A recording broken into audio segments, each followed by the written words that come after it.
अध्याय 21 मदरलोड को मारना। लियाम गुफा के प्रवेश द्वार पर पहुंचते ही हांफने लगा। उसने कभी नहीं सोचा था कि ऐसा होगा। उसके लंबे बाल हवा में लहरा रहे थे और वो जल्दी से गुफा में भाग गया। उसका पूरा शरीर पसीने से भीगा हुआ था और उसकी सहनशक्ति बहुत कम थी, लेकिन उसे अभी इसकी परवाह नहीं थी क्योंकि वो स्पष्ट रूप से देख सकता था कि गुफा के अंदर अभी भी चमक रही थी। इसके अलावा नेरिया स्पष्ट रूप से अपने गुस्से के बीच में थी, जोर से दहाड़ रही थी, इसलिए इस बार खजाने की रखवाली करने वाला कोई नहीं था। जैकपॉट! लियाम ने अपने होंठ चाटते हुए चिल्लाया।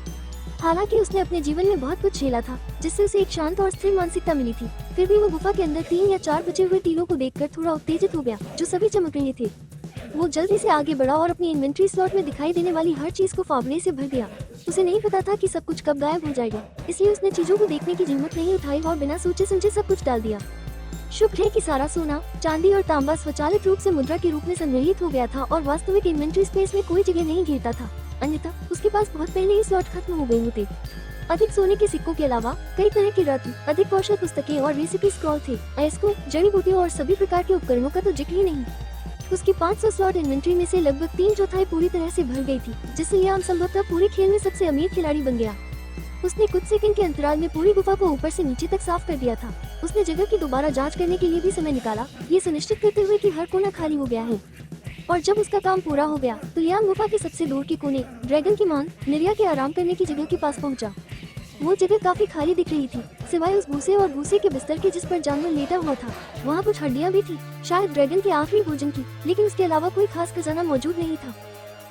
लियाम ने गुनगुनाते हुए कहा। पीछे मुड़ा और जाने ही वाला था कि अचानक वो कुछ देर के लिए रुक गया। उसने फिर से बिस्तर की तरफ देखा और आंखें मूंद ली और नीचे बैठ गया। उसने अपना हाथ उस अगोचर बिस्तर पर फिराया और धैर्यपूर्वक उसे अलग करना शुरू कर दिया। उसके हाथ तेज लेकिन सावधान थे क्योंकि वो बिस्तर के मोटे ढेर को चीरकर टुकड़े टुकड़े कर रहा था। बिंगो! लियाम के होंठ ऊपर की ओर मुड़े हुए थे क्योंकि उसने बिस्तर के बीच में आराम से छिपी 3 वस्तुओं को देखा था। ड्रैगन ने शायद कभी उन अन्य खजानों की परवाह नहीं की जिन्हें वो लापरवाही से प्रदर्शित करता था, जबकि उसने इन 3 वस्तुओं को अपने शरीर के नीचे छिपाकर व्यक्तिगत रूप से उनकी रक्षा की थी। ये अकेले ही लियाम को इन 3 वस्तुओं के संभावित मूल्य के बारे में बहुत कुछ बताता है। उसने और समय बर्बाद नहीं किया और जल्दी से तीनों को पकड़ लिया। उसके बाद ही उसका निरीक्षण किया।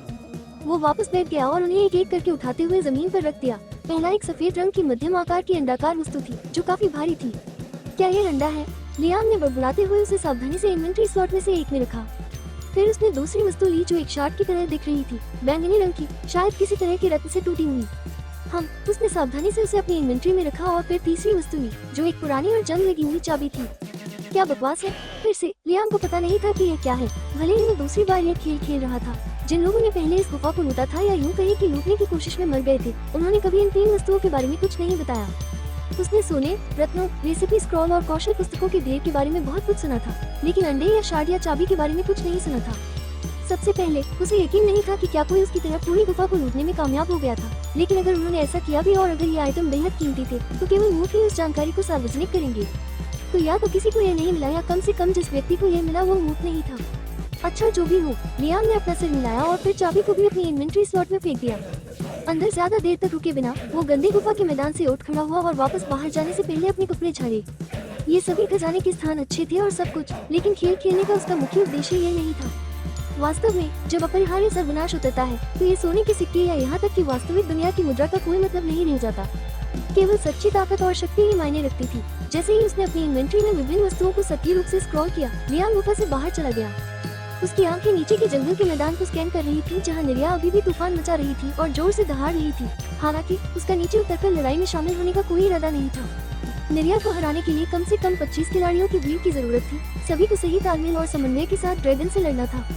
उसके सामने खड़े लोग अपनी जान की बाजी लगाकर बेपरवाही से ड्रैगन से लड़ रहे थे।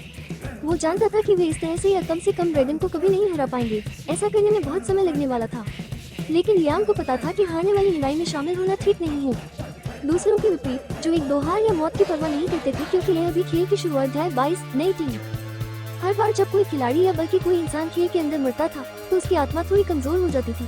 हर मौत एक व्यक्ति की आत्मा को थोड़ा थोड़ा करके खत्म कर देती थी। ये तथ्य खेल में कई हफ्तों बाद पता चला जब कोई व्यक्ति पूरी तरह से थकावट से मर गया। तब तक बहुत देर हो चुकी थी और लगभग पूरी आबादी की आत्माएं किसी न किसी तरह से भ्रष्ट हो चुकी थी। एक भी व्यक्ति के पास पूरी और स्वस्थ आत्मा नहीं थी। हालांकि लियाम के पास हीरो या इस दुनिया का उद्धारकर्ता बनने की कोई योजना नहीं थी, लेकिन वो इतना निर्दयी भी नहीं था कि इस महत्वपूर्ण जानकारी को अपने पास ही रखे। मुझे शायद इसे आज रात किसी फोरम या किसी और जगह पर पोस्ट करना चाहिए। लियाम ने मन ही मन एक नोट बनाया और पहाड़ छोड़ने के लिए तैयार हो गया। अपने मन में सोची हुई अगली जगह की ओर बढ़ गया। लेकिन जैसे ही वो बाहर निकला, उसने ड्रैगन की मान के ठीक बगल में दूसरी गुफा के सामने खड़ी कुछ परिचित आकृतियों को देखा। ओह, क्या संयोग हो, हम फिर से मिले। विशेषज्ञ रे जल्दी से उसके पास गया और उत्सुकता से बातचीत शुरू की। क्या आप ड्रैगन से नहीं लड़ रही हैं, सीनियर? जाने से पहले लियाम ने अपना सिर हिलाया। रुको, 1 मिनट रुको सीनियर। रे ने जल्दी से चिल्लाया और उसके पास भागा, ये देखकर कि वो आदमी एक बार फिर उन्हें चकमा दे रहा था।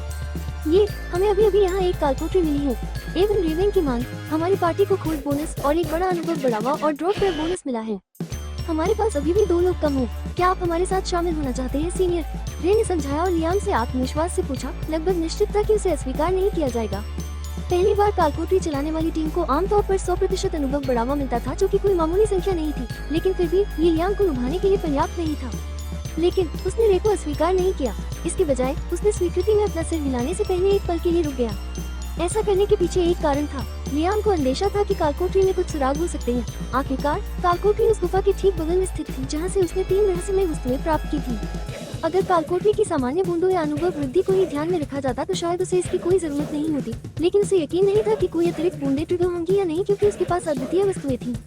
इसलिए लियाम ने कम से कम एक बार कालकोठरी चलाने का फैसला किया। उसे अपने स्तर को बिना किसी प्रभाव के बढ़ाना था और यह कोई बुरा तरीका नहीं था। हाँ, समझ गया सीनियर, हम तुम्हें नीचे नहीं खींचेंगे, मैं कसम खाता हूँ। लियाम को सिर हिलाते देखकर रे बहुत खुश हुआ। ठीक है, बस हो गया। आपकी पार्टी की संरचना क्या है? लियाम ने उत्साहित युवक को थपथपाया और कालकोठरी की ओर चल दिया। हाँ, रे ने तुरंत एक बड़ी मुस्कान दिखाई। भाई, आपकी तरह मैं भी नो क्लास खेल रहा हूँ। उसने अंगूठा भी दिखाया और आंख भी मारी। ये बेवकूफ, लियाम ने अपना सिर हिलाया और कड़वाहट से मुस्कुराया। मुझे पार्टी में शामिल करो। वह दौड़ शुरू करने से पहले उनके आंकड़े देखना चाहता था।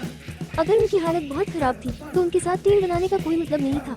मरे हुए वजन और बेवकूफों को ढूंढने के बजाय अगर वो अकेले ही अंदर चला जाता तो उसका जीवन बहुत आसान हो जाता, खास तौर पर ये देखते हुए कि यह सब शुरुआती लोगों के लिए कालकोठरी थी। उसने पहले ही अपने शरीर को तंदुरुस्त कर लिया था और वो अब लेवल 1 भी नहीं था।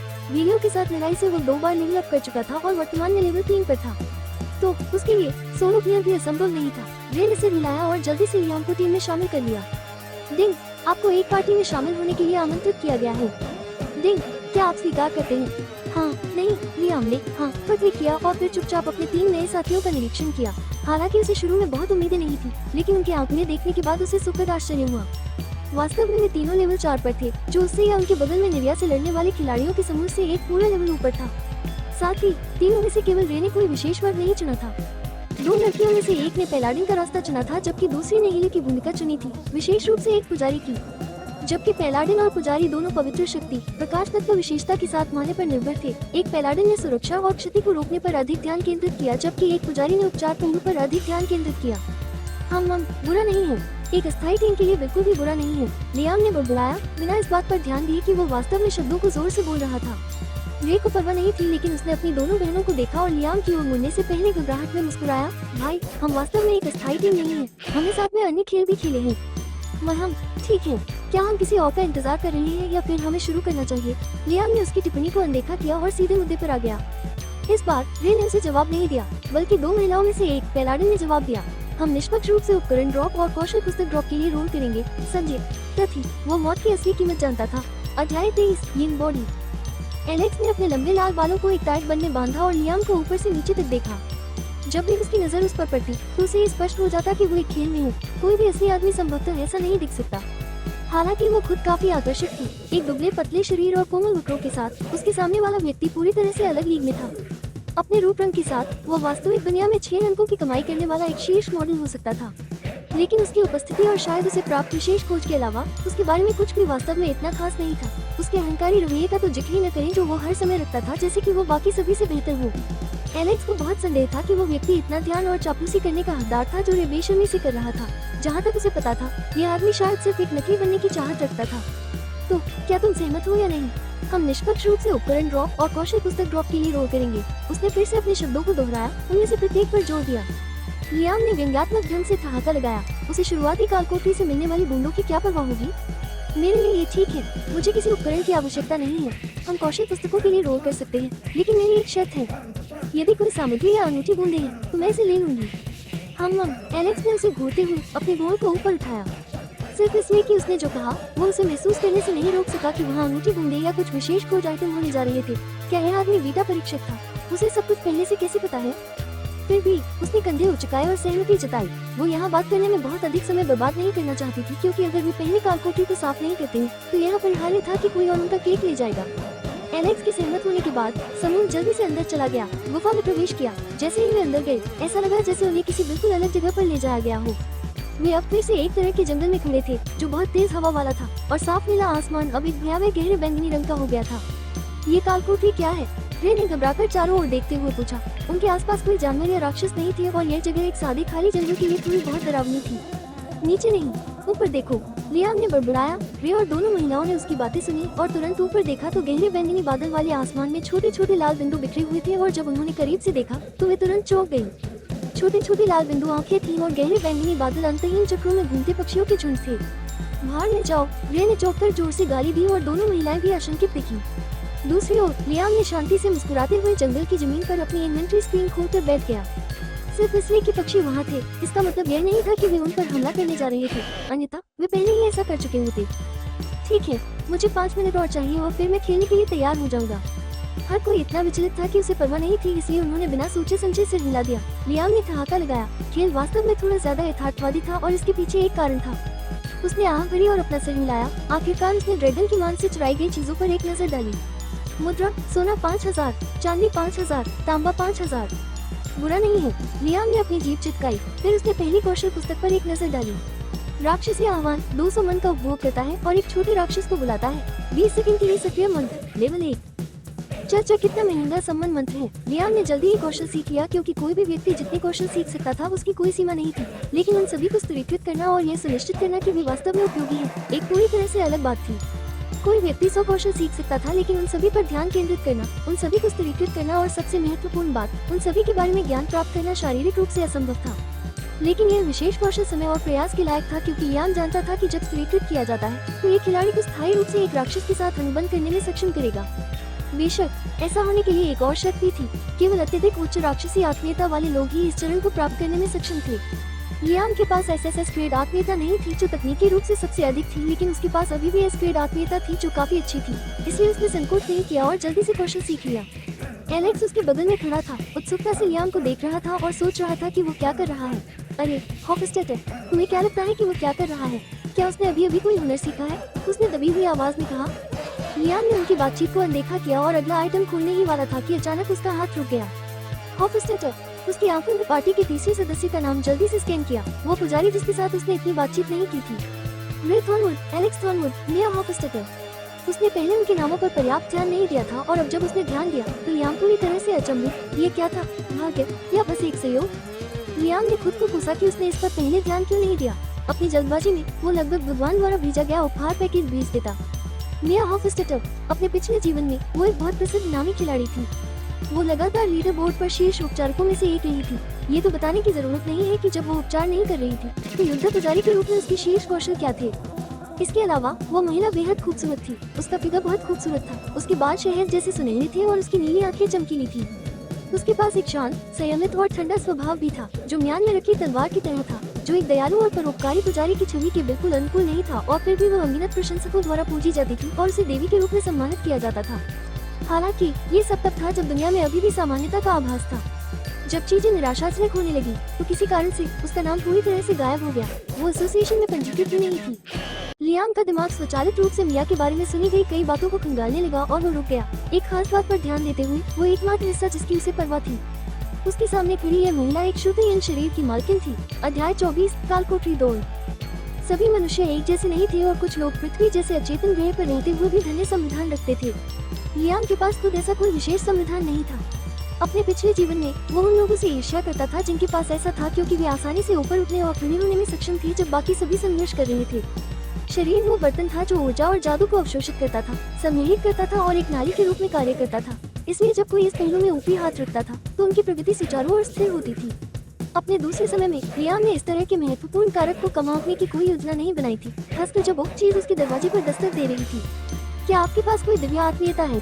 लियाम ने मिया को देखा और सीधे मुद्दे पर आते हुए पूछा। इसी से स्क्रिप्ट उसने जोड़ा। उसके सामने बैठी लड़की दंग रह गई। उसके होंठ थोड़े खुले और उसने पूछा, क्या तुम्हें ये कैसे पता? एलेक्स और रे दोनों भी चौंक गए और सवालिया निगाहों से उसकी ओर देखने लगे। लियाम मुस्कुराया। उसे उनके जवाब का इंतजार नहीं करना पड़ा। सिर्फ उनकी प्रतिक्रियाओं से ही वो बता सकता था कि उसका अनुमान वाकई सही था। हाँ, ऐसा कुछ नहीं है। उसने हंसते हुए अपने हाथ ऊपर उठाए। मैं बस सोच रहा था कि तुम पुजारी जैसी क्लास क्यों चुनोगी। वरिष्ठ, मैंने तुम्हें सही बताया, हम एक मजबूत टीम है, रे ने हंसते हुए कहा। जाहिर है, सिर्फ उसने लियाम के जवाब पर यकीन किया था क्योंकि दूसरी दो महिलाओं ने अपनी आंखें सिकोड़ ली थी और उसे सावधानी से देखा। ठीक है, मैं लगभग समाप्त हो चुकी हूँ। लियाम ने इस विषय पर और ज्यादा नहीं सोचा क्योंकि वो जानता था कि दूसरी पार्टी को अभी उस चीज के लिए मनाना लगभग असंभव था जो वो उससे चाहता था। उसने कौशल पुस्तकों में से एक और पुस्तक चुनी, नेक्रोमेंसर क्लास के लिए बुनियादी कौशल, और जल्दी से उसे सीख लिया। यह इस कालकोठरी के लिए पर्याप्त होना चाहिए। उसने अपनी इन्वेंट्री को बंद किया और फिर खड़ा हो गया। उसने निर्या की मान से उठाई गई तलवारों में से एक को बाहर निकाला। सिस्लिंग आयरन स्वॉर्ड, हथियार का प्रकार, एक हाथ वाली तलवार। स्थायित्व 20/40, हमले से होने वाली क्षति 15-20, चपलता 5। चलो चलते हैं, पहली भीड़ आगे होनी चाहिए। आसमान में उड़ने वालों को अनदेखा करें, वे हम पर हमला करने के लिए नीचे नहीं आएंगे, लियाम ने समझाया। समूह आगे बढ़ा, लियाम और एलेक्स आगे और रे और मिया पीछे। मिया अपने सामने दुबले पतले और मांसल आदमी को देखने से खुद को रोक नहीं पाई। उसने मुझसे ऐसा क्यों पूछा? वो चुपचाप सोच रही थी। कुछ सेकंड बाद पहले जानवर उभरे। भटकते भेड़ियों का एक समूह लियाम और एलेक्स के सामने खड़ा था। इससे पहले कि कोई कुछ कह पाता, लियाम आगे बढ़ा और स्थिति को अपने नियंत्रण में ले लिया। टैंक बाईं ओर के 2 लोगों को ले जाए, मैं दाईं ओर के 2 लोगों पर हमला करूंगा। वे टैंक को सहायता प्रदान करें, अचानक होने वाले नुकसान पर नजर रखें। एलेक्स ने आश्चर्य से भुएं सिकोड़ ली कि इस आदमी को उनकी टीम का प्रभारी किसने बनाया, लेकिन उसने बस प्रवाह के साथ चलने का फैसला किया और एक बार और हमेशा के लिए वास्तव में ये देखने का फैसला किया कि वो आदमी कितना मूल्यवान है। उसने अपने मूल पैलाडिन कौशल ब्लॉक का उपयोग किया और अपनी ढाल को आगे बढ़ाया। 2 भेड़ियों ने तुरंत घुराते हुए उस पर हमला किया, लेकिन उनके पंजे और कैनाइन ढाल द्वारा अवरुद्ध थे। वो कुशलता से आगे बढ़ी, उनके हर एक हमले को बार बार रोकती रही, यहाँ तक कि उनके हमले के पैटर्न का भी अनुमान लगाती रही। हालांकि ये सिर्फ भेड़िए थे, इसलिए एलेक्स ने भी एक ब्रेक लिया और अपनी तलवार को आगे बढ़ाया। रे ने पीछे से तीर चलाकर उसका समर्थन किया। उन दोनों ने 1 मिनट से भी कम समय में भेड़ियों को खत्म कर दिया। वो एलेक्स चिल्लाया जैसे ही अनुभव बिंदुओं की श्रृंखला प्रवाहित हुई। वो मुड़ने वाली थी और देखने वाली थी कि लियाम कैसा कर रहा है, लेकिन अगले कुछ अनुभव बिंदु भी प्रवाहित हो गए। उसने अकेले ही 2 भेड़ियों को उसी समय खत्म कर दिया जितना समय हम दोनों को लगा था। वो अवाक रह गई। वो सिस्टम इंटरफेस खोलना चाहती थी और क्षति संख्याओं की जांच करना चाहती थी क्योंकि उन्हें केवल अनुभव बिंदुओं के लिए अधिसूचना प्राप्त हुई थी, लेकिन लियाम की आवाज फिर से गूंज उठी। भेड़िए का मांस ले आओ और उसे उस विशाल चट्टान के ऊपर रख दो। उसने बड़बड़ाया और लापरवाही से कुछ तांबे के सिक्के उठाए जो गिर गए थे। एलेक्स की आंखें चौड़ी हो गई। ये बेशर्म आदमी, लेकिन अन्य 2 को परवाह नहीं थी और उन्होंने जल्दी से वही किया जो लियाम ने कहा था। उन्होंने जानवर के शरीर को काटा और ताज़ा मांस का ढेर तैयार किया। चूंकि दोनों में से कोई भी महिला आती यथार्थवादी कटे हुए मांस को छूना नहीं चाहती थी और लियाम पहले ही चट्टान पर चला गया था, वे स्वेच्छा से मांस के ढेर को लापरवाही से चट्टान पर ला दिया। अब क्या? एलेक्स ने अपनी भरी हुई छाती के सामने अपने हाथों को क्रॉस करते हुए पूछा। लियाम चुप रहा, लेकिन जल्द ही दूर से पंखों की फुफलाहट की आवाज आई। अब ये शुरू होता है, वो मुस्कुराया। अध्याय 25, अप्रत्याशित परिवर्तन। क्या आप लोगों के पास कोई औषधि है? इसे तैयार रखें। लियाम ने मुश्किल से अपनी बात खत्म की थी कि दूर के पेड़ हिलने लगे और पत्ते सरसराने लगे। बड़ी लाल आंखों वाले लगभग 5 काले कौवे गोलियों की तरह उनकी ओर उड़े। टैंक, सावधान, तुम 2 ले लो, मैं बाकी 3 से निपट लूंगा। वे वही नियम, इसका पालन करो। पहले टैंक को सहायता प्रदान करो, 2 से निपटने के बाद मेरे पास आओ। मरहम लगाने वाले, जिंदा दिखो। एलेक्स गुस्से में था। इस आदमी के साथ क्या हो रहा है? क्या उनके नाम नहीं थे, केवल रे का नाम था? उसने अपना कौशल बहरापन पैदा करने वाली दहाड़ सक्रिय किया और सभी 5 कौवों का ध्यान आकर्षित किया, लेकिन लियाम ने जल्दी से उनमें से 3 पर वार किया। उसकी क्षति संख्या एलेक्स से दोगुनी थी, इसलिए उसने तुरंत तीनों को उससे दूर खींच लिया। उसे एक सख्त नजर से देखा। मेरे निर्देशों का पालन करो। पक्षी भेड़ियों की तुलना में थोड़े ज्यादा फुर्तीले थे और उनका मुख्य हमला पैटर्न उनकी चोंच और पंजों से था, जो अपने लक्ष्यों पर उग्रता से चोंच मारते थे। फिर भी लियाम ने उनके हमलों को तेजी से चकमा दिया। उसका संयमित शरीर उसकी हरकतों के साथ तालमेल बनाए रहा।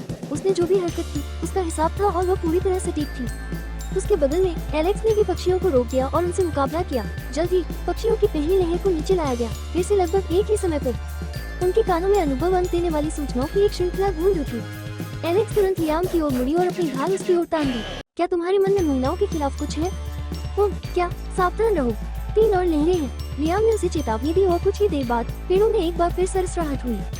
इस बार 10 पक्षियों का झुंड नीचे आया और एलेक्स के पास अब लियाम पर गुस्सा करने की सुविधा नहीं थी। गगनभेदी दहाड़, उसने एक बार फिर जोर से चिल्लाया, जिससे काले कौवों के झुंड का ध्यान उसकी ओर गया। टैंक, क्या तुम 5 संभाल सकते हो? लियाम चिल्लाया और पीछे के कुछ पक्षियों पर वार किया। भारी क्षति संख्याएं तैर रही थी और पंख बाएं और दाएं बिखर रहे थे, लेकिन लियाम भी सभी चोचों को चकमा देने में सक्षम नहीं था। उसके शरीर पर कुछ खूनी घाव दिखाई दिए। हालांकि जैसे ही उसका स्वास्थ्य गिरा, पौष्टिक ऊर्जा ने उसके शरीर को घेर लिया, जिससे वो जल्दी ठीक हो गया। लिया का जादू सही था क्योंकि उसने क्षति का अनुमान लगाया और बेहतरीन समय के साथ टीम की सहायता की। लियाम ने स्वीकृति में सिर हिलाया। यह महिला वास्तव में शीर्ष योद्धा पुजारियों में से एक होने की योग्य थी। वो स्वाभाविक थी। उसकी अपनी हरकतें भी बेहद सहज और आत्मविश्वासी थी, लेकिन उन दोनों के बीच अंतर ये था कि उसने अपनी तलवार को वास्तव में लाखों बार घुमाया था, इससे पहले कि वो आज जहाँ था वहाँ पहुँच गया। ये कुछ ऐसा था जो उसकी हड्डियों में समा गया था। लेकिन दूसरी पार्टी बस एक ईश्वरीय प्रतिभा के साथ पैदा हुई थी। दुनिया वास्तव में अनुचित थी। कौवों के पास कोई विशेष हमला करने की क्षमता नहीं थी, इसलिए अपनी बुनियादी तलवार चालों का उपयोग करके लियाम कुछ ही सेकंड में उनसे निपटने में सक्षम था। दूसरी ओर एलेक्स और रे अभी भी मुश्किल से टिके हुए थे। लियाम की हत्याओं से प्राप्त अनुभव बिंदुओं के कारण एलेक्स ने निराशा में अपने दांत पीस लिए। पहले की भीड़ के विपरीत इस भीड़ ने दोनों के बीच कौशल अंतर दिखाया, जिससे कल्पना के लिए कुछ भी नहीं बचा। जब वे संघर्ष कर रहे थे, लियाम पहले ही समाप्त हो चुका था और अब वो भीड़ के अपने आधे हिस्से की मदद करने के लिए आगे बढ़ा। वो उन तक तेजी से पहुंच सकता था, लेकिन वो अभी अपने किसी भी नए कौशल का उपयोग नहीं करना चाहता था। डिंग 10 अनुभव अंक प्राप्त हुए। डिंग 10 बोनस अनुभव अंक प्राप्त हुए। डिंग 10 अनुभव अंक प्राप्त हुए। डिंग 10 बोनस अनुभव अंक प्राप्त हुए। इस बार कौवों में से एक ने एक कौशल पुस्तक गिरा दी, जिसे लियाम ने नीचे झुककर उठा लिया। ये क्या है भाई? रे ने उत्साह से पूछा, लेकिन उसे निराशा हुई। ये केवल एक पवित्र उपचार मंत्र पुस्तक थी। तुम्हारे पास ये कौशल है? लियाम ने मिया से पूछा और उसने चुपचाप सिर हिला दिया। फिर उसने मुड़कर पुस्तक एलेक्स को फेंक दी। तुम्हें भी इसे सीखना चाहिए। एक योद्धा को उपचार कौशल की क्या आवश्यकता होगी? एलेक्स ने भुहे से कोई। वो अभी भी इस तथ्य के बारे में नाराज थी कि वो उनसे कहीं अधिक शक्तिशाली और कुशल था। तुम्हारी मर्जी। लियाम ने उससे उलझने से मना कर दिया और अपनी तलवार से खून पोंछ दिया, अगले हमले की तैयारी करते हुए जो अब किसी भी समय उन पर हमला करने वाला था। उसने अपनी सूची से एक बैंगनी रंग का फल निकाला और उसे चबाया। एक और लहर आ रही है, जल्दी से अपना मन और सहन शक्ति वापस पालो। एलेक्स ने अपनी ढाल को कसकर पकड़ लिया और उसे अपने सिर के पीछे से मारना चाहा। कितना घृणित आदमी है। इस बार फिर से 10। लियाम चिल्लाया क्योंकि पेड़ों में सरसराहट होने लगी और कौवों का एक और समूह उनकी ओर उड़ गया। प्रत्येक 5, पिछली बार की तरह ही। उसने अपनी तलवार घुमाई, युद्ध में कूदने के लिए तैयार हुआ, लेकिन अचानक वो जम गया। लियाम को लगभग विश्वास ही नहीं हो रहा था कि वो क्या देख रहा है। ऐसा कुछ जिसकी उसे उम्मीद नहीं थी। सामान्य से हटकर 10 पक्षियों की भीड़, 20 काले कौवों की भीड़ ने तीखे तीरों की तरह उनकी ओर वार किया। लियाम की आंखें एहसास में चौड़ी हो गई। वो जानता था कि यह ड्रैगन की मान से एकत्र की गई विशेष वस्तुओं से संबंधित था। वो अपने सदमे से बाहर आया और तुरंत फिर से चिल्लाया, 10 से ज्यादा, सावधान। हाँ, मैं उस प्रतिभाशाली व्यक्ति को देख सकता हूँ। एलेक्स और गुस्से से जवाब दिया, लेकिन वो आदमी उसकी बात सुनने में बहुत व्यस्त था। जागृत लियाम ने अपनी सांसों में बुदबुदाया, आखिरकार अपने एक और कौशल का इस्तेमाल किया। टीले पर बिखरे हुए कई कौवों के शवों के चारों ओर काली धुंध घूम रही थी। उनके कंकाल के टूटे हुए टुकड़े धीरे धीरे एक साथ आ रहे थे। वे एक दूसरे से इस तरह जुड़े और जुड़े हुए थे जैसे कोई अदृश्य बूंद हो। कुछ में मांस और पंख के टुकड़े भी चिपके हुए थे, जिससे ये देखने में बेहद भयानक और घिनौना लग रहा था। तिखी गंध का तो जिक्र ही नहीं। क्या बकवास है। एलेक्स ने एक कदम पीछे हटते हुए मतली महसूस की। यहाँ तक कि मिया का चेहरा भी सिकुड़ गया था। केवल रे ने पूरी बात को अपने चेहरे पर एक चकित भाव के साथ देखा, जो प्रशंसा और पूजा से भरा था। भाई, कितना बढ़िया, तुम्हें मरे हुओं को मारने का हुनर आता है। बढ़िया, ये बहुत बढ़िया लग रहा है। उसने लियाम को अंगूठा दिखाया। सब कुछ बहुत तेजी से हुआ और कई लाशों के बीच से 3 कौवों के कंकाल जमीन। अध्याय 26, मृत्यु का देवता। चीखना, चीखना, चीखना, चीखना। कौवों का झुंड चिल्लाया। हवा में तेज चीखने की आवाजें गूंजने लगी। यह मुश्किल से सीमा रेखा पर था और 1 डेसिबल या उससे भी अधिक होने पर उनके खिलाफ लड़ने वाली टीम को अपने कान ढकने के लिए मजबूर होना पड़ता, बजाय इसके कि वे अपने कान के पर्दे को छेदने से बचाने के लिए लड़े। एलेक्स ने तुरंत अपनी बहरा करने वाली दहाड़ का इस्तेमाल किया, साथ ही अपनी लॉक का भी इस्तेमाल किया, लेकिन पक्षी बहुत अधिक थे और उनकी चोंच हर जगह थी। समूह का स्वास्थ्य इतनी तेजी से गिर रहा था कि मिया भी चीजों पर स्थिर पकड़ नहीं बना पा रही थी। उसने अपनी एड़ी को तेजी से घुमाया, समय में पूर्णता बनाए रखने के लिए खुद को अपनी सीमा तक मजबूर किया। लियाम ने आह भरी। उसने एक बार देखा कि चीजें कैसे चल रही थी और वो तुरंत चिल्लाया, नीचे उतरो। वे अभी आधे से थोड़ा ही आगे बढ़े थे और वो नहीं चाहता था कि समूह खत्म हो जाए। और चूंकि सभी लोग शुरू से ही उसकी बात सुन रहे थे, इसलिए किसी ने भी उसकी बात पर दोबारा नहीं सोचा और सबसे पहले टीले से उतर गए।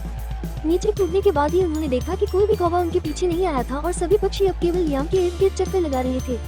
कीलर, चलते रहो, लियाम ने चिल्लाते हुए एक और निर्देश दिया। उसने मिया को और विस्तृत आदेश देने की जहमत नहीं उठाई क्योंकि उसे उसकी क्षमताओं पर भरोसा था, साथ ही उसके पास समय भी नहीं था। खूनी टीले के ऊपर अकेले खड़े लियाम का शरीर सभी अजीबोगरीब कोनों में घूम रहा था। उसकी चपलता कौवों से एक पायदान ऊपर थी। उसने जिन 3 मरे हुओं को बुलाया था, वे भी व्यस्तता से लड़ रहे थे, कांपते कौवों से मांस और स्वास्थ्य की टुकड़े ले रहे थे, लेकिन ये स्पष्ट था कि उसे उसकी सीमा तक धकेला जा रहा था। ये स्पष्ट था कि वो अधिक समय तक नहीं टिक पाएगा, लेकिन अकेले इतनी दूर तक टिके रहना अपने आप में एक उल्लेखनीय उपलब्धि थी। हर कोई हैरान था। वे लियाम को अपने चेहरे पर मुंह भाव लिए हुए देखते रहे, यहाँ तक कि वे ये भी भूल गए कि वे टीले पर वापस चल सकते हैं और लड़ाई में शामिल हो सकते हैं। वे अपनी आंखें उससे हटा नहीं पा रहे थे क्योंकि वो विभिन्न कोनों में मुड़ रहा था, पक्षियों की चाल से बच रहा था और साथ ही अपनी तलवार से उन पर वार कर रहा था। कितना सुंदर, एलेक्स ने अवचेतन रूप से बड़बड़ाया। मिया ने भी अपनी आंखें खुली रखी थी, अपने सामने वाले आदमी की एक भी हरकत को नहीं देखा। दूसरी ओर वह ऐसे देख रहा था जैसे कि वो कोई भूत देख रहा हो।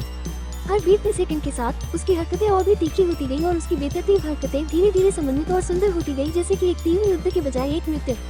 तीनों ने विस्मय में उसे देखते हुए सांस रोकी। तलवार के टुकड़े कई दिशाओं में फैल गए, मांस और पंखों के टुकड़े हर जगह उड़ रहे थे और कुछ ही देर में पक्षियों का पूरा झुंड अचानक मर गया। डिंग, 10 अनुभव अंक प्राप्त किए। डिंग, 10 बोनस अनुभव अंक प्राप्त हुए। डिंग, 10 अनुभव अंक प्राप्त हुए। डिंग, 10 बोनस अनुभव अंक प्राप्त हुए। अनुभव अंक लगातार बरस रहे थे क्योंकि पक्षियों का पूरा झुंड एक ही खिलाड़ी द्वारा संभाला जा रहा था। डिंग, आपके कार्यों के कारण एक नया कौशल तलवार नृत्य बनाया गया है। तलवार नृत्य, तलवार का प्रत्येक वार 200% क्षति पहुंचाता है।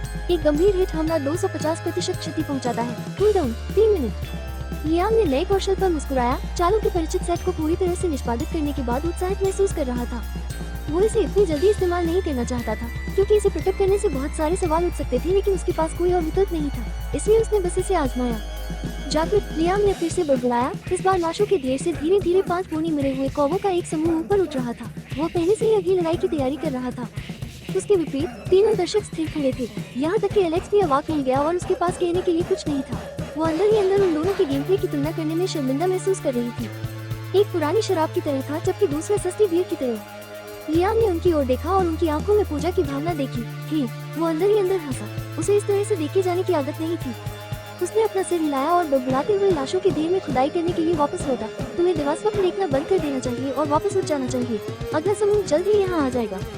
इस बार की लूट काफी अच्छी थी और पक्षियों ने 2 कौशल पुस्तकें और अच्छे आंकड़ों वाला एक क्रॉसबो गिराया था। इसे देखो, लियाम ने क्रॉसबो को रे पर फेंका। अरे, तुम्हें ये सब कैसे पता? एलेक्स ने फेंके गए उपकरणों को अनदेखा करते हुए पूछा। वो वापस टीले पर चल गई। उसकी नजर लियाम पर टिकी हुई थी। मुझे नहीं पता, मैं सिर्फ मोटे तौर पर अनुमान लगा रही हूँ। उसने उसका जवाब देना बंद नहीं किया और उसने जो भी तांबे और चांदी के सिक्के पाए उन्हें जेब में रखना जारी रखा। तकनीकी रूप से उसने जो कहा वो गलत नहीं था क्योंकि उसका पिछला अनुमान बहुत गलत और गलत था, यहाँ तक कि वे भी ये जानते थे। लेकिन एलेक्स अभी हार मानने को तैयार नहीं था। तुमने तलवार चलाने वाली वो चीज क्या की थी? वो भी एक कौशल था जो तुमने कौशल पुस्तक से सीखा था? उसने फिर पूछा। एक व्यक्ति के लिए यह असंभव था कि वो वैसा कर सके से ऊपर उठे जो अपने सड़े हुए सुंदर पंख फड़फड़ा रहे थे। उसने गेम शुरू होने से पहले ही बहुत सारी स्किल बुक्स हासिल कर ली थी, इसलिए वो इसे जाने नहीं दे सकती थी। उसने उस आदमी को ऐसे घूर कर देखा जैसे उसने उसके लंच के पैसे चुरा लिए हों। लियाम ने अपना सिर हिलाया और उसकी तरफ देखा। इस बार उसे कोई बेतरतीब जवाब देने के बजाय वो थोड़ा रुका। मैं तुम्हें बाद में समझाऊंगा, अगली भीड़ जल्द ही आनी चाहिए। उसने महिला को उससे और सवाल पूछने के लिए कोई जगह नहीं छोड़ते हुए पलटा। एलेक्स ने अपनी मुठ्ठियां कस ली और उसे घूर कर देखा। 5 मरे हुए कौवे अपने पंख फड़फड़ाते हुए लियाम के चारों ओर चक्कर लगाने लगे। ये उस मजबूत और शक्तिशाली आभा के साथ मिलकर जो वो उत्सर्जित कर रहा था, वो आदमी मौत के देवता जैसा लग रहा था। एलेक्स ने गले में कुछ डाला और अपने होंठ से कूदे। उसने गुस्से में अपने पैरों के पास पड़ी कुछ लाशों को लात मारी जैसे कि वो दूसरी बूंदों की तलाश कर रही हो। रे अपने हाथ में क्रॉसबो को देखने में व्यस्त था और मिया ने चारों ओर देखा, लाशों के बीच बूंदों की तलाश भी कर रही थी। लेकिन एलेक्स की तरह ही उसकी नजर भी बार बार लियाम की ओर घूम जाती थी और वो उसे अचंभित होकर देखती रहती थी। अध्याय 27 गुप्त मूड। लियाम ने दूर से ध्यानपूर्वक देखा क्योंकि पपड़ाने की अगली आवाज गूंजने लगी थी। ये भी उसकी अपेक्षा से ज्यादा तेज लग रही थी। क्या फिर से और पक्षी थे? एवन रेवन एक साधारण शुरुआती कालकोटरी थी। ये कभी भी इतना मुश्किल नहीं होना चाहिए था।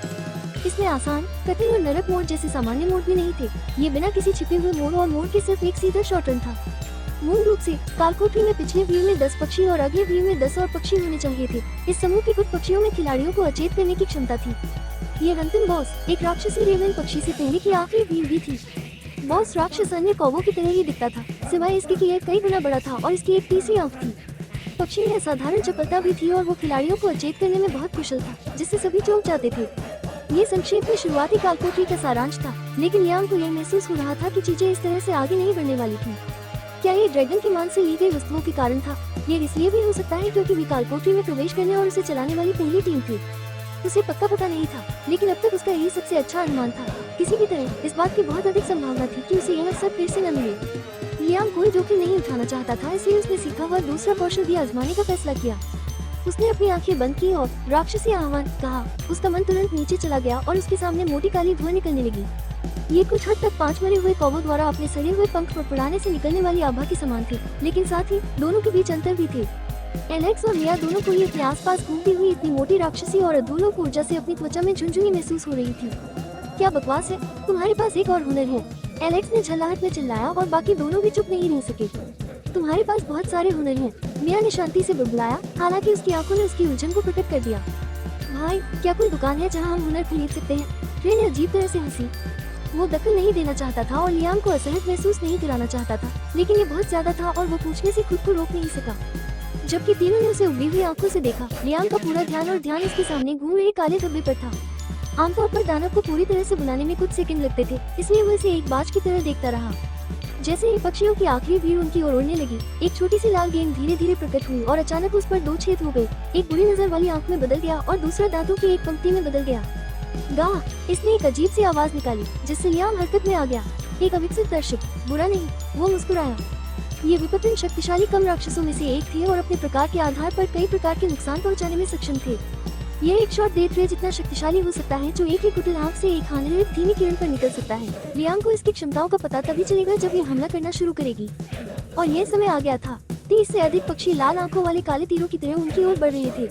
हीलर, स्टन से सावधान रहें। अगर आप इधर उधर घूमते रहेंगे तो पक्षियों के लिए आपको स्टन करना मुश्किल हो जाएगा। लियाम ने बड़बड़ाया और तलवार को अपने हाथों में कसकर पकड़ लिया। देखने वाला दानव और मरे हुए कौवे इधर उधर इस उम्मीद में झूम रहे थे मानो उनका एकमात्र विचार लड़ना और मारना था, और जब कौवों का समूह नीचे उतरा तो वे तुरंत कार्रवाई में कूद पड़े। प्रत्येक मरे हुए ने कम से कम 2 कौवों का ध्यान आकर्षित करने में कामयाबी हासिल की और देखने वाले दानव ने अकेले ही 5 कौवों का ध्यान आकर्षित किया।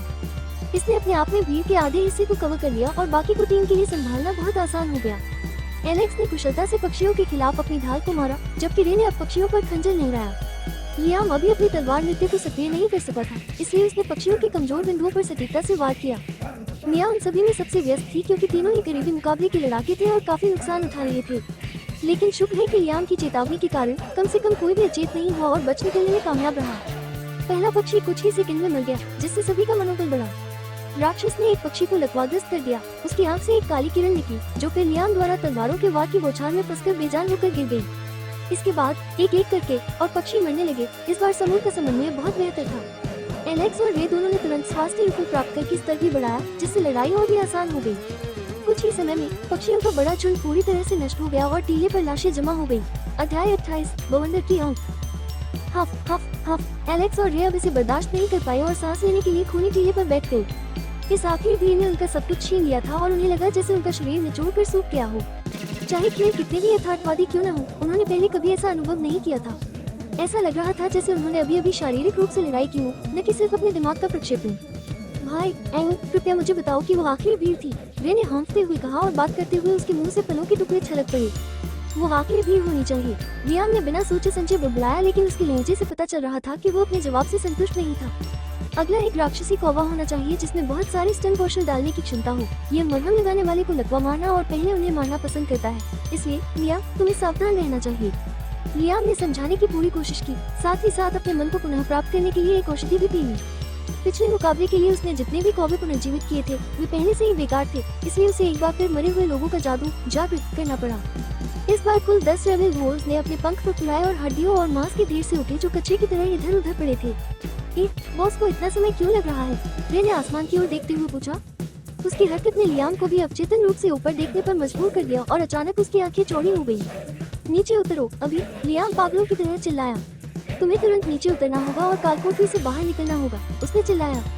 सभी ने एक दूसरे को देखा और सोचा कि क्या हो रहा है, और उन्होंने भी ऊपर देखा। उनकी आंखें लियाम की आंखों के पीछे थी, ये देखने के लिए कि ऐसा भयानक क्या हो सकता है। पहले तो वे कुछ भी नहीं देख पाए, लेकिन धीरे धीरे चीजें साफ होती गई, क्योंकि छोटी छोटी हरकतें बड़ी होती गईं। आसमान में चक्कर लगा रहे पक्षियों की पागलों जैसी संख्या अप्रत्याशित रूप से किसी तरह की गतिविधि दिखा रही थी। लियाम ने पहले उन्हें भरोसा दिलाया था कि ये पक्षी हिलेंगे नहीं या हमला नहीं करेंगे, लेकिन अब ऐसा नहीं लग रहा था। बाकी का आसमान धीरे धीरे साफ होने लगा और टीले के ऊपर का आसमान और भी गहरा होता जा रहा था। बाकी लोगों को नहीं पता था कि क्या हो रहा है, लेकिन लियाम निश्चित रूप से अनुमान लगा सकता था। हटो अभी, उसने एक बार फिर चिल्लाया। किसी को भी उन्हें 3 बार बताने की जरूरत नहीं पड़ी। एलेक्स, रे और मिया अपने पैरों पर ठूली हुई और जल्दी से टीले से बाहर कूद गए, लेकिन उन्हें आश्चर्य हुआ कि लियाम अभी भी टीले पर खड़ा था और नीचे कूदने और उनका पीछा करने का कोई इरादा नहीं दिखा रहा था।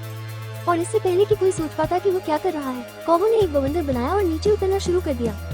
आसमान में ऊंची उड़ान भर रही सैकड़ों कौवे एक एक करके नीचे उतरने लगे। एलेक्स लटक गया और अचंभित होकर आसमान की ओर देखते हुए पीछे गिर पड़ा। रे के चेहरे पर सदमा और डर साफ झलक रहा था। मिया भी मुंह खोली हुई थी। नीचे उतरो, अभी नीचे उतरो, वो उस आदमी को देखकर हुटलाती हुई बोली जो अभी भी बिना हिले डुले खड़ा था। तुम इतने जिद्दी क्यों हो? एलेक्स अवाक रह गया। भाई, ये इसके लायक नहीं है। टीवी से नीचे कूद जाओ। चलो पूरी पार्टी के साथ वापस आते हैं और दूसरी तैयारियां करते हैं। रे ने अपने दांत पीस लिए। ईमानदारी से कहूँ तो उसे नहीं पता था कि वो ऐसी राक्षसी घटना के खिलाफ क्या तैयारी कर सकता है, लेकिन वो बस यही चाहता था कि वे सुरक्षित और स्वस्थ बाहर निकल जाएं। मौत अपने आप में कोई बड़ी बात नहीं थी। ज्यादा से ज्यादा वे एक या दो स्तर खो देते, लेकिन जब खेल इतना यथार्थवादी था तब मौत के घाट उतार दिया जाना ऐसी चीज थी जिसे किसी को भी नहीं सहना चाहिए। हालांकि लियाम ने रे की कोई भी बात नहीं सुनी थी। उसने फिर से चिल्लाया, अभी चले जाओ। उसने उन्हें सिर्फ इतनी बार चेतावनी दी क्योंकि आखिरकार उसके कारण ही वे भी इस कालकोठरी विसंगति का सामना कर रहे थे। हो सकता है कि उन्हें अभी तक ये पता न हो, लेकिन वह एक मौत की कीमत जानता था और वो उनकी मौत के लिए जिम्मेदार नहीं बनना चाहता था। साथ ही वो हिलना भी नहीं चाहता था। अब उसे यह बात बिल्कुल साफ हो गई थी कि जो कुछ भी हो रहा था वो सब खुद से जुड़ा हुआ था। अगर वो अभी कालकोठरी छोड़ देता, बीच में ही दौड़ छोड़ देता, तो उसे इस छिपी हुई खोज और घटनाओं के इस अप्रत्याशित मोड़ पर फिर से मौका नहीं मिल पाता। आमतौर पर एक भी अवसर चुकना शायद इतना मायने नहीं रखता, लेकिन लियाम इस बार एक भी अवसर खोने के लिए तैयार नहीं था। अन्यथा उसके चमत्कार, उसके दूसरे मौके का क्या मतलब था? अगर वो इस बार असफल हो जाता तो उसके पास किसी और को दोष देने के लिए नहीं होता। उसे इस बात का ध्यान रखना था। अन्यथा परिणाम, वो उस जीवन को जीने की बजाय मरना पसंद करेगा जो उसका इंतजार कर रहा था। नहीं, मैं अभी हार नहीं मान सकता। मुझे लड़ना होगा। मुझे यही और अभी करना होगा। मैं फिर से सब कुछ नहीं खो सकता। मैं नहीं हारूंगा। मैं सिर्फ इतना ही नहीं हार सकता, मुझे इससे लड़ना होगा, चाहे कोई भी कीमत क्यों न चुकानी पड़े। वो तीनों की ओर देखने के लिए मुड़ा और आखिरी बार उन पर चिल्लाया, क्या तुमने मेरी बात नहीं सुनी? अभी निकल जाओ। मिया, एलेक्स और रे ने उसकी गड़गड़ाहट सुनी और किसी कारण से वे उसकी आज्ञा को अनदेखा नहीं कर सके। आग के घातक भंवर से निकलने वाला दबाव और अशुभ आभाकाश में अवंस भी उन्हें बहुत तनाव में डाल रहे थे। वे अब और स्थिर नहीं रह सकते थे और अपनी मदहोशी से बाहर आ गए। वे पूरी गति से कालकोठरी से बाहर भागे और ठीक वैसा ही किया जैसा लियाम ने उनसे करने को कहा था। डिंग, एलेक्स थॉर्नवुड कालकोठरी से बाहर निकल गया है। डिंग, एलेक्स थॉर्नवुड पार्टी से बाहर निकल गया है। डिंग, मिया हॉफस्टेटर कालकोठरी से बाहर निकल गई है। डिंग, मिया हॉफस्टेटर पार्टी से बाहर निकल गई है। डिंग, रे थॉर्नवुड कालकोठरी से बाहर निकल गया है। डिंग, रे थॉर्नवुड पार्टी से बाहर निकल गया है। जब अन्य लोग कालकोठरी से बाहर निकले तो लगातार सूचनाएं बजती रही और पार्टी भी स्वतः ही भंग हो गई क्योंकि वे अचानक कालकोठरी से बाहर निकल गए। अब लियाम ही बचा हुआ था। उसने ऊपर देखा तो उसके ऊपर आसमान में कौवों का बवंडर घूम रहा था और पक्षियों ने अंततः नीचे उतरना शुरू कर दिया। अध्याय 29, कभी कभी एक हीरो भागता है। बाहर ले जाओ, अब मुझे क्या करना चाहिए? लियाम ने बाकी सभी को बाहर भेज दिया था, लेकिन अब उसे नहीं पता था कि इस स्थिति में क्या करना है। ऐसा नहीं था कि वो अधिकतम आंकड़ों के साथ पुनर्जन्म लेने वाला धोखेबाज पात्र था। नहीं, वो सामान्य आंकड़ों के साथ पुनर्जन्म लेने वाला धोखेबाज पात्र था। इसलिए वो इस पागलपन भरी परिस्थिति से निपटने के लिए 2 सेकंड पहले जितना करीब नहीं था और उसके पास बहुत ज्यादा समय नहीं बचा था। उसे लगभग 5 सेकंड में मौत के घाट उतार दिया जाएगा। उसने अपने दांत पीस लिए और देखा कि लाल आंखों वाले काले अशुभ कौवे एक के बाद एक आसमान से उतरने लगे। विशाल घूमता हुआ बवंडर उसे पूरी तरह से निगलने वाला था। लियाम ने इधर उधर देखा और महसूस किया कि अभी वो केवल एक ही काम कर सकता था। लानत है, मेरे पास कोई और विकल्प नहीं है। मुझे अभी भागना है और फिर बाद में कोई उपाय निकालना है। उसने कौवों के उसके काफी करीब आने का इंतजार किया और फिर पहला पक्षी उसे छू पाए उससे पहले ही वो आगे बढ़ गया। उसके पैर हल्के से जमीन पर पड़े और अगले ही पल वो विस्फोटक गति से टीले से बाहर निकल गया। चीख चीख चीख, कौवे जानलेवा इरादे से चीखने लगे और फिर अप्रत्याशित रूप से उसका पीछा करने लगे। मुझे पता था, लियाम मुस्कुराया। किसी के लिए भी इतने सारे कौवों को हराना असंभव था, जबकि वो अकेले टीले के ऊपर खड़ा था और उसके पास छिपने के लिए कोई जगह नहीं थी। इसलिए उसे लग रहा था कि चाहे वो पूरे कालकोठरी में कहीं भी हो, वो भीड़ का ध्यान अपनी ओर खींच लेगा और उन्हें नहीं खोएगा। बेशक ये एक बड़ा जोखिम था क्योंकि अगर वो गलत होता तो वो इस विशेष परिदृश्य और कालकोठरी से बाहर निकलने वाली बोनस चीजों सहित सब कुछ खो देता। लेकिन फिर भी ये जोखिम उठाना और हारना बेहतर था, बजाय इसके कि वो मर जाए या कालकोठरी से बाहर निकल जाए। लियाम ने अपनी सांसों को स्थिर रखा और जितनी तेजी से हो सकता था टीले से नीचे भागा। वो वास्तव में किसी विशेष दिशा में नहीं भाग रहा था, वो बस जंगल के एक छोर से दूसरी छोर तक बेतरतीब ढंग से भाग रहा था। एक अकेले आदमी का कौवों के झुंड द्वारा पीछा किया जाना बहुत ही हास्यास्पद और तर्कहीन था और फिर भी उसने वैसा ही किया। ठीक है, सोचो सोचो, मेरे पास केवल 3 मिनट होने चाहिए। मैं इससे कैसे निपट सकता हूँ? लियाम ने अपना दिमाग खपाया। अरे, सोचने के लिए पर्याप्त समय नहीं है। अगर किसी और ने उसे ये कहते हुए सुना होता तो वे निश्चित रूप से खून की खांसी करते, क्योंकि जिस गति से वो अभी भाग रहा था वो उसके स्तर के खिलाड़ियों की क्षमता से कम 5 गुना अधिक थी। और ऐसा करने के लिए लियाम किसी विशेष कौशल का उपयोग भी नहीं कर रहा था। असंख्य रहस्यमय चाल कौशल उपलब्ध थे और वो बुरे लोगों में से एक और कुछ अच्छे लोगों के स्थान को भी जानता था, लेकिन वो अपने वर्तमान स्तर पर उनमें से किसी को भी निष्पादित करने में सक्षम नहीं था। अब वो बस इतना ही कर सकता था कि जितना हो सके उतनी तेजी से भागे और निश्चित रूप से लियाम ने उसमें थोड़ी और ताकत जोड़ दी, अन्यथा वो कम से कम ऊर्जा खर्च करते हुए कौवों से सफलतापूर्वक आगे नहीं निकल पाता। उसने अपने शरीर में स्वतंत्र रूप से बहुमूल्य मन को प्रसारित किया और फिर एक गहरी सांस लेते हुए उसने उसे अपने पैरों में धकेल दिया। धमाका! जहाँ जहाँ उसके पैर पड़े वहाँ धूल और हवा घूम रही थी और वो जंगल के कोने कोने में भागता हुआ आगे बढ़ा। लानत है, लियाम ने श्राप दिया। खुले जंगल में ऐसी एक भी चीज नहीं थी जो संभवतः उसकी मदद कर सके। यहाँ वहाँ केवल पेड़ बिखरे हुए थे। नहीं, ऐसा नहीं हो सकता, कोई रास्ता होना चाहिए। उसने अपने दांत पीस लिए और कौवों के झुंड को अपने साथ लेकर अपने पीछे पीछे दौड़ना जारी रखा। जब लियाम अचानक रुका तो उनमें से कुछ पक्षी उसके पीछे पीछे आ रहे थे, जब उनका झुंड लगभग पूरी कालकोठरी के जंगल को कवर कर चुका था। हालांकि उसने उनके हमलों को अनदेखा कर दिया और अब दो बड़े पेड़ों की ओर सीधा भाग गया। इन दो पेड़ों में कुछ खास नहीं था, सिवाय इसके कि वे मोटे, मजबूत और ऊंचे थे और पेड़ों का निचला आधा हिस्सा मोटी झाड़ियों से ढका हुआ था। लियाम मुस्कुराया और फिर अगले ही पल वो सीधे पेड़ों की जोड़ी की ओर भागा, उनके बीच में कूद गया। अभी मेरे पास आओ, उसने चिल्लाया। उसके शरीर में एड्रेनालाइन दौड़ रहा था। रेवेन पक्षी केवल तभी एक समस्या थे जब वे सभी एक साथ उस पर हमला कर सकते थे, लेकिन अब वे एक बार में अधिक से अधिक 4 या 5 पर हमला कर सकते थे, और यह एक ऐसी संख्या थी जिसे संभालने में उसे कोई समस्या नहीं थी। लियाम ने अपने चेहरे पर शैतानी पागलपन के साथ बेतहाशा मुस्कुराया और अपनी तलवार को लापरवाही से अपने बाएं और दाएं घुमाया। स्लैश स्लैश स्लैश, हर जगह खून बह रहा था। मांस और पंखों के टुकड़े चारों ओर बिखर गए और अंत में काले कौवे एक के बाद एक मरने लगे। अध्याय 30, मैं तुम्हारा इंतजार कर रहा हूँ। आखिरकार अपने पीछे भाग रहे पक्षियों के पागल गिरोह को धीमा करने के बाद लियाम को खुशी महसूस हुई और उसका खून बहने लगा। फिर भी उसने जल्दबाजी नहीं की। उसने अपना समय लिया और धीरे धीरे पक्षियों की भीड़ से निपटा। 1 या 2 बार में ऐसा करते समय उसने अपने मन और सहन शक्ति की आपूर्ति को फिर से भर लिया, जो लगभग समाप्त हो चुकी थी। इसके अलावा क्योंकि पक्षी विशाल पेड़ों से प्रतिबंधित थे, वे कुछ भी नहीं कर सकते थे और वे उस गति से हमला करने के लिए बाध्य थे जिसकी अनुमति थी। कुछ पक्षियों ने ऊपर से उस पर हमला करने की कोशिश भी की, लेकिन पेड़ों की शाखाएं बहुत अधिक थीं और उन पर पत्तियों के घने गुच्छे थे। वे आसानी से नीचे झुककर उस पर चोंच नहीं मार सकते थे। अंत में पत्ते और टहनियां अभी भी पत्ते और टहनियां थी। ये व्यवस्था कभी भी चलने वाली नहीं थी। उसके पास स्थिति को संभालने के लिए बस इतना ही समय था। लियाम ने धीरे धीरे अपनी धीमी और लयबद्ध गति में सुधार किया और उसकी तलवार हर एक चाल के बाद और तेज नाचने लगी। अपनी संख्या के लाभ के बिना काले कौवे पूरी तरह से पराजित हो गए और निर्दयता से मारे गए। साथ ही जैसे जैसे प्रत्येक पक्षी मरता गया, उस पर बरस रहे अनुभव बिंदु भी काफी महत्वपूर्ण थे। अब जब वो पार्टी का एकमात्र सदस्य था, तो यह उसके लिए अकेले कालकोठरी को साफ करने से अलग नहीं था। उसने अकेले ही सभी लाभों को प्राप्त किया, साथ ही पहले खोज बोनस बूस्ट और प्रभाव भी। डिंग 30 अनुभव अंक प्राप्त किए। डिंग 30 बोनस अनुभव अंक प्राप्त किए। डिंग 30 अनुभव अंक प्राप्त किए। डिंग 30 बोनस अनुभव अंक प्राप्त किए। डिंग 30 अनुभव अंक प्राप्त किए। डिंग 30 बोनस अनुभव अंक प्राप्त किए। डिंग 30 अनुभव अंक प्राप्त किए। डिंग 30 बोनस अनुभव अंक प्राप्त किए। डिंग आपने लेवल बढ़ा लिया है। डिंग 30 अनुभव अंक प्राप्त हुए। डिंग 30 बोनस अनुभव अंक प्राप्त हुए। डिंग 30 अनुभव अंक प्राप्त हुए। डिंग 30 बोनस अनुभव अंक प्राप्त हुए। जैसे जैसे अनुभव अंक लगातार बढ़ते गए, 2 विशाल पेड़ों के ऊपर बना विशाल बवंडर लियाम द्वारा धीरे धीरे काट दिया गया। उसे पक्षियों की अंतहीन भीड़ को कुछ दर्जन तक कम करने में बस कुछ मिनट लगे। उसका पूरा शरीर पसीने से भीगा हुआ था और उसकी मांसपेशियां थकावट से ढलक रही थी। हालांकि वो अपनी सीमाओं को पूरी तरह से आगे बढ़ाते हुए आगे बढ़ता रहा। सौभाग्य से उसने उस तलवार का इस्तेमाल किया जो उसने निर्या की खूब से उठाई थी, अन्यथा उसका हथियार अब तक टूट चुका होता। उसका मौजूदा हथियार भी उतना अच्छा प्रदर्शन नहीं कर रहा था। स्थायित्व धीरे धीरे एकल अंकों तक गिर रहा था और पेड़ भी अब लगभग नष्ट हो चुके थे।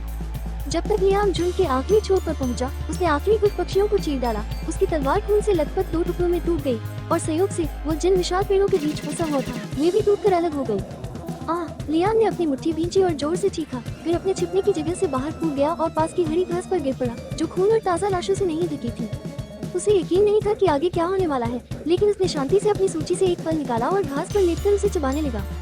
उसके ऊपर आकाश अब साफ नीला था, अब पहले जैसा अंधेरा और अशुभ नहीं था। लियाम ने ऊपर देखा और एक और फल अपने मुंह में डाल लिया। क्या मैंने वाकई पूरी भीड़ को मार डाला? हाँ हाँ हाँ। खामोश जंगल में जोरदार पागलों की हंसी गूंज उठी, केवल हवा की सीटी और हवा में पत्तियों की सरसराहट की आवाज के साथ। कुछ और मिनट बीत गए और वास्तव में कुछ नहीं हुआ। कोई अन्य भीड़, जानवर या पक्षी नहीं दिखाई दिए। ठीक है, आगे क्या? लियाम उछल पड़ा, खुद को जमीन से उठाया और चारों ओर देखा। कालकोठरी में इस समय ये सब उसके लिए नया था, इसलिए उसे नहीं पता था कि आगे क्या करना है। मुझे लगता है मुझे थोड़ा खोजबीन करनी चाहिए। लियाम ने भूमि से पुनी और वापस टीले की ओर चला गया, जो ज्यादातर लड़ाइयों का मंच था। सौभाग्य से उसे ज्यादा इंतजार नहीं करना पड़ा। दूर से भी वो देख सकता था कि वो जिस टीले से भागा था वो अब खाली नहीं था। तीन सिर और कई जोड़ी लाल आंखों वाला एक विशाल काला कौवा उसके ऊपर बैठा था। ये कौवा यहाँ है। ये अंतिम बॉस राक्षस लड़ाई और कालकोट की साफ स्थिति होनी चाहिए। लियाम ने जल्दी से अपनी इन्वेंट्री से एक तलवार निकाली और अपने कंधों को घुमाया, खुद को पूरी ताकत से लड़ने के लिए तैयार किया। वो टीले की ओर दौड़ा और कौवे पर अपनी तलवार से वार किया, लेकिन अप्रत्याशित रूप से पक्षी शांत रहा। उसकी तलवार की धार हवा में रुक गई और फिर जादुई तरीके से गायब हो गई। क्या बकवास है, तुम मुझ पर हमला नहीं कर रही हो? लियाम लगभग लड़खड़ा गया क्योंकि उसने अचानक अपनी राह में रुकने की कोशिश की और उसके सामने कौवा ने लापरवाही से अपनी बड़ी काली चोटी खोली और बुदबुदाया, मानो मैं तुम्हारा